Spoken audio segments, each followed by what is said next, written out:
Hello everybody, and once again welcome to Cinenomics. Hope you guys are having good weekend. Recently, Adobe announced its fantastic result Q2 2023, so I thought I'll bring it for you and analyze it for you. So we all know that Adobe Inc. is pretty much in the digital publishing, document management, and digital marketing space. In fact, is the leader, is the largest SaaS company listed in Wall Street. Yes, with $2 to $7 billion, it has left behind Salesforce.com. The ticker for Salesforce is CRM, by the way. And recently it has taken a plunge in the generative AI space. Yes, why not? Everybody is going in that space, and they are pretty much ready for that. Their product, which is like imaging, and they are sitting on a huge database of images, they thought it's the right time to take a plunge on the Gen AI. And they have actually released a product called Firefly. Yes, it was just announced in March. And Firefly, in fact, competes with the Midjourney. Midjourney is a product, is a software which is very much preferred by all these creative professionals. It's a small company, operates from small lab, independent small lab in California. And another one in the open AI space. Yes, you have heard it right, open AI space. And that is DALL-E, DALL-E. So these are the three big ones which are actually working on it. There was one more, Figma, that was competing with Adobe, and Adobe has thrown a very aggressive bid for Figma. Yes, they are actually bidding for $20 billion, which is 50 times their sales. You have heard it right, 50 times their sales. And it's going to be in a 50% script and 50% cash deal. With 5.5 billion cash sitting in Adobe balance sheet, they shouldn't have much problem there. Of course, they'll have to increase their debt to around $8 to $9 billion. Right now it's at $3.6 billion.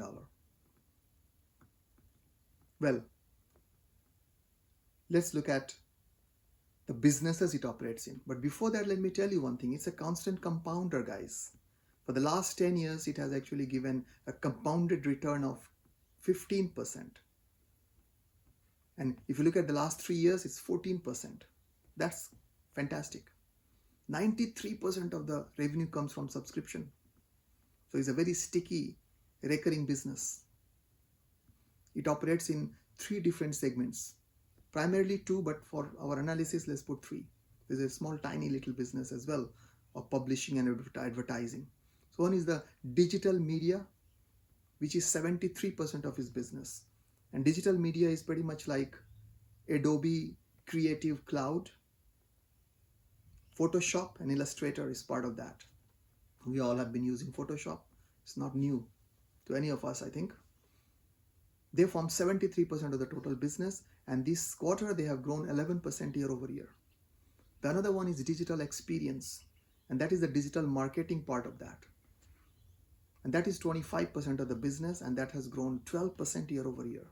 The third tiny component that I was talking about is the advertising and publishing. That's roughly $1.7 to $2 billion, and that has declined 9% year over year. Having said that, if you look at the gross margin of this business, it's fantastic. Digital experience has actually recorded the highest gross margin, which is 67%. And guess what? The other business, which actually comprises the Photoshop and all those, digital media, they operate at whopping 96% gross margin.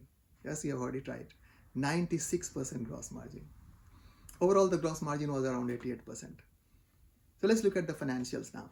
They actually reported in Q2 net revenue of $4.82 billion, which was 10% growth year over year. In constant currency, it was like 13% growth. From the operating income perspective, it was at around $1.6 billion. And from the GAAP net income perspective, it it was $1.3 billion, which was again 10% growth year over year. For our perspective as an investor, the earning per share, they have reported a GAAP earning per share of $2.82,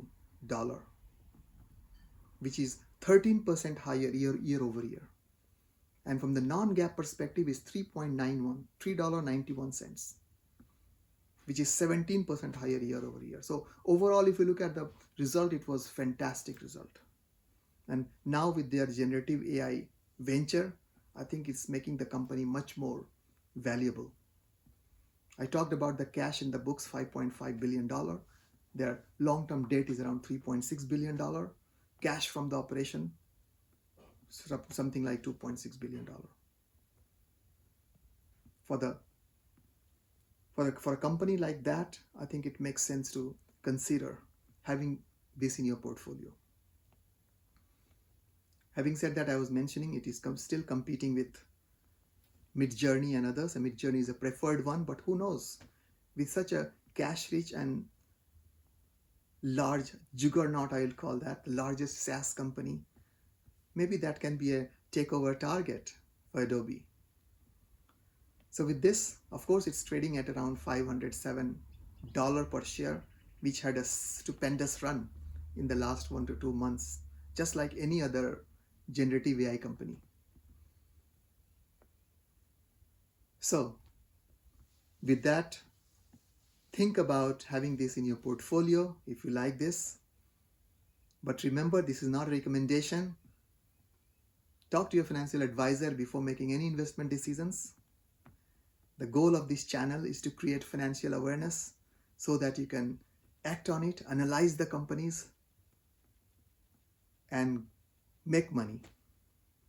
If you like this content and like to see more contents like that, don't forget to share and subscribe. With that, it's a goodbye from your friend Pankaj Sinha. Have a great weekend and happy investing. Bye-bye.